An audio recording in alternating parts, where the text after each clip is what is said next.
I got so much motherfucking design on right now. Break it down, bring it back, make it clap. I got 3 old thoughts, new block, where that dick, bitches on my line, and you know. Perkenalkan, nama saya Ricky Pitaloka Manurung dari kelas 10-4. Di sini saya akan menjelaskan tentang teori sosiologi. Yang pertama, Auguste Comte. Teori sosiologi Comte, hukum 3 tahap. Secara umum, Comte membagi kajian sosiologi ke dalam 2 bagian besar. Pertama, social status yang membahas soal hukum-hukum aksi dan reaksi yang terjadi dalam sistem sosial. Kedua, social dynamic yang membahas soal teori tentang perkembangan dan kemajuan masyarakat. Kedua, pembagian di atas saling terkait sebab social status adalah bagian yang paling dasar. Meskipun paling dasar, social status bukan bagian terpenting dari sosiologi. Bagian terpentingnya adalah social dynamic, sebab masyarakat terus berkembang dan berubah sesuai dengan faktor eksternal yang mempengaruhinya. Artinya, pembagian di atas tidak berarti memisahkan pembahasan satu sama lain. Di lain sisi, Comte berpendapat bahwa masyarakat akan terus mengalami perkembangan, namun perjalanan perkembangan tersebut tidak selamanya berjalan lancar. Ada banyak faktor eksternal yang akan menghambat perkembangan masyarakat seperti ras, politik, ekonomi, dan budaya.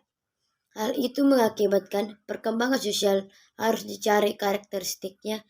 Alhasil, Comte mengajukan teori hukum 3 tahap tentang inteligensi manusia untuk menjadi karakteristik. Lebih spesifik, teori hukum 3 tahap Auguste Comte dalam teori perubahan sosial diklasifikasikan ke dalam 3 tahap. Tahapan pertama yakni tahapan teologis, tahapan kedua metafisis, dan tahapan ketiga positif. Tahapan teologis. Tahapan teologis adalah tahapan di mana manusia harus beranggapan bahwa semua benda di dunia ini memiliki kekuatan supranatural.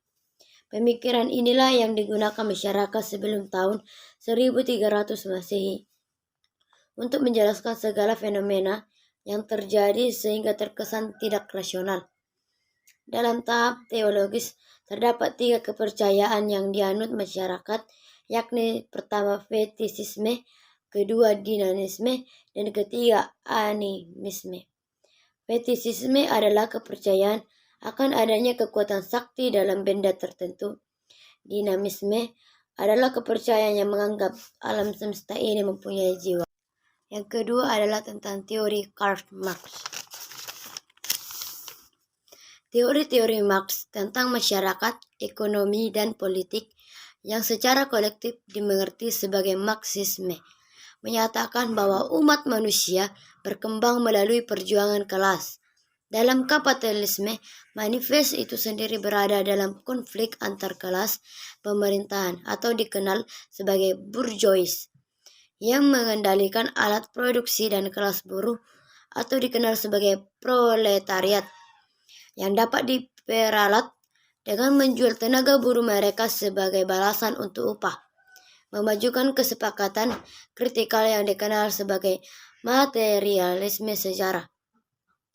Marx memprediksi bahwa seperti sistem sosioekonomi sebelumnya, kapitalisme memproduksi ketegangan internal yang akan berujung pada penghancuran diri dan digantikan oleh sistem baru, sosialisme.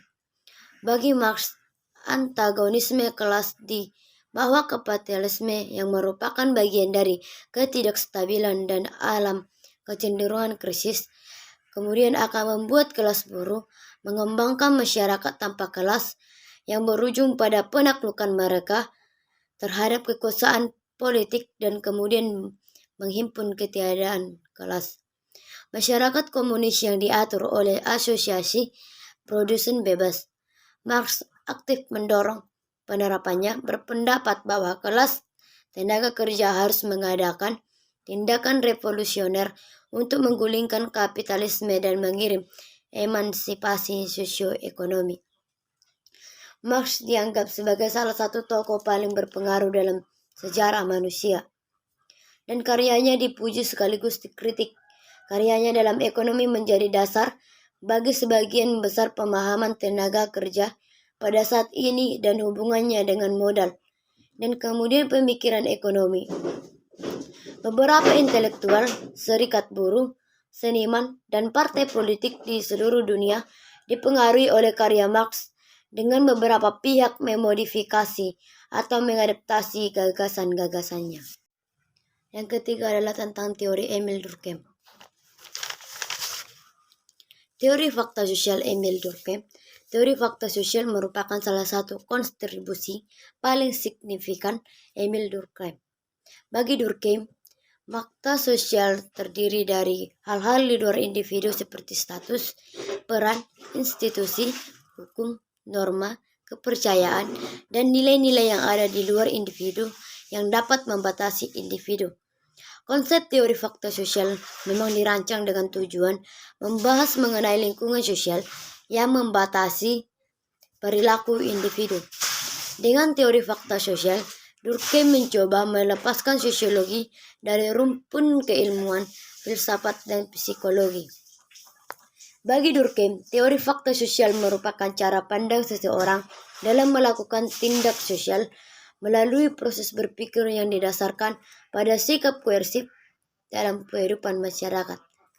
Lebih mendetail, sosiologi harus menjadi ilmu yang mandiri dengan menjadikan fakta sosial sebagai pokok persoalan melalui penelitian dan riset empiris. Ilmu sosial tidak lagi membahas mengenai ide pokok persoalan seperti para